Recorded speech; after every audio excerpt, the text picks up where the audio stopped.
So you already know that you can start creating a new document inside of Illustrator by choosing one of the new document profiles. And we've already shown how you can use the web document profile to quickly get started in creating a new web document. But if you take a look at some of the libraries that are now installed inside of this document, for example, we'll go to swatches here. Notice that there are a whole bunch of colors already here. If I take a look at some of the graphic styles, let's take a look at some of the brushes or symbols. This is already filled with content. In fact, there's a whole bunch of symbols now that are inside of this document. How did all these symbols get here? Where did these swatches even come from? The answer is that they're actually part of the new document profile. And I'll tell you that 9 times out of 10, you probably won't need all this information. More importantly, the information you probably do need would be far more valuable inside of these documents, wouldn't it? Well, instead of using the regular web profile that comes with Illustrator, which is really just a generic profile meant for regular plain web design, fill in the blanks for whatever that might mean. But the whole reason why new document profiles exist in the first place is so that you can create your own custom profiles. In other words, if you create your own custom new document profile, not only will your new documents have the correct settings, those documents will also contain the correct swatches, graphic styles, brushes, and symbols that you will need to use for any particular project. If you're a web designer, for example, you may have many different clients. Of course, you'll have different symbols or graphic styles for each of those clients.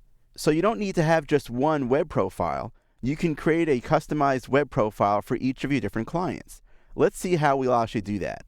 I want to take you through the exact steps. I'm going to close the symbols library here. I'm going to close this document. I'm going to press just Command W or Control W. And we'll start creating our custom web document profile based on the existing web document profile that comes with Illustrator. So we're going to get started by clicking on the web document profile here. And maybe I'm going to be focusing on using this profile mainly for designing web pages. Now, most of the web pages that I design are usually a width of about 960 pixels. So I'm going to change the width here to 960, and I'll make the height something like 1200.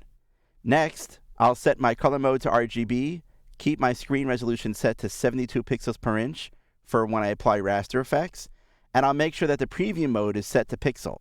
I'll also make sure that the Align New Objects to Pixel Grid setting is turned on, and I'll click OK to create this new document. Now remember, if I take a look at some of my libraries here, like my swatches and my graphic styles, my brushes and my symbols, I'll see there's already content here, but I really don't need any of this content. I'm going to be creating my own content for this. So I'm actually going to use an action to help me get rid of all this extra content. I'm going to go to the window menu, and I'm going to choose Actions here. Illustrator, by default, ships with an action that automatically removes unused information. You can see over here that inside of the default Actions folder in my Actions panel, I have an action here called Delete Unused Panel Items. And if I click on that to highlight it, I can now come to the bottom of the Actions panel, and I can click on the Play button. Notice now that I have no symbols in my document. I have just a few brushes here, just a basic brush here. I have some graphic styles, and I also have some swatches. I'll tell you that for some reason, sometimes you have to run this action more than one time to try to get this information out. I don't know why this happens, but you can see now that by running it again, I've gotten rid of the graphic styles and some of the brushes that are here. I'm actually going to take this one swatch here where it says grays and drag this to the garbage. So now I have basically just black and white swatches, which is just fine by me.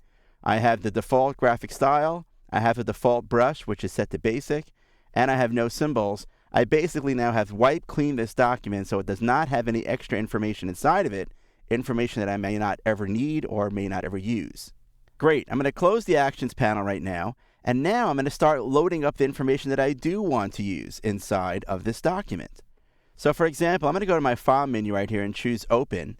I'm going to navigate to my desktop here, and in Chapter 2, Creating New Documents, I have a couple of files here. I have one called exploresite.ai. I'm going to open up that file right here because there's already a lot of information in this file. For example, if I go to Symbols, I can see that I already have a couple of symbols here that I know I might use. I just want you to see that I have these symbols in this document, but I'm going to go back now to that untitled document, the one that we were just working on, and from the Symbols panel, I can go to the flyout menu and choose to open a symbol library. I can choose Other Library and simply navigate to that file. Go to my desktop, exercise files, chapter 2, and choose here explore site.ai, when I click open, Illustrator will load all of those symbols now as an external library. I can take each of these symbols right now, highlight them, and drag them now into my symbols panel. So now they are currently in my document. Now when I close this, I can see that all of my symbols are now added to this document here. Now I may also have some swatch colors that I may use specifically for this client, Explore California. In fact, if I click now on swatches, I can use a similar technique. Notice, by the way, that these swatches came in because they're used in the symbol. But if I now go over here to the flyout menu, I can choose Open Swatch Library, again choose Other Library, and navigate to any other Illustrator file. So again, on my desktop, Exercise Files, Chapter 2. Now I'm going to go to Explore Ads.ai, click Open, and again, I have now a separate library called Explore Ads.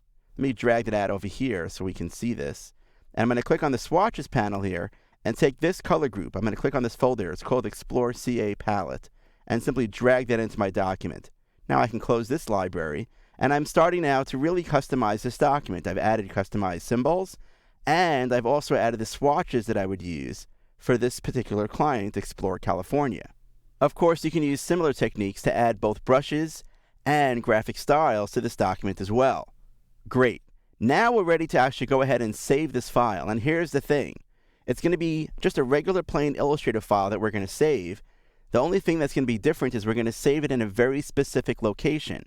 Illustrator will be able to find that location, and it will treat this document as a new document profile. I'm going to go to the File menu here and choose Save As. I'm going to save this as a regular Illustrator file. And I'm going to start by navigating to my user folder. On my computer, it's called Morty, but on your computer, it may have your own name here.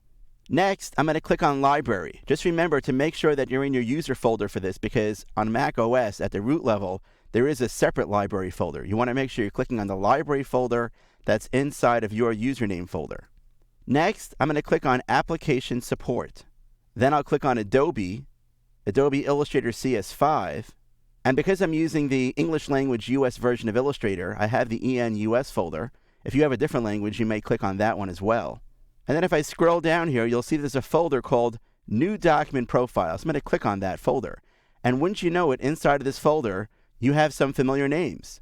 Things like print, web, mobile, and devices. These are the new document profiles that you've already seen on Illustrator's startup screen. Well, the first thing we want to do is make sure that we name our file correctly. So instead of calling it simply an untitled document, that wouldn't be helpful at all, we're going to call this one Explore CA Web Page, for example. This way I know that I'm going to use this profile when I want to design web pages for the Explore California client.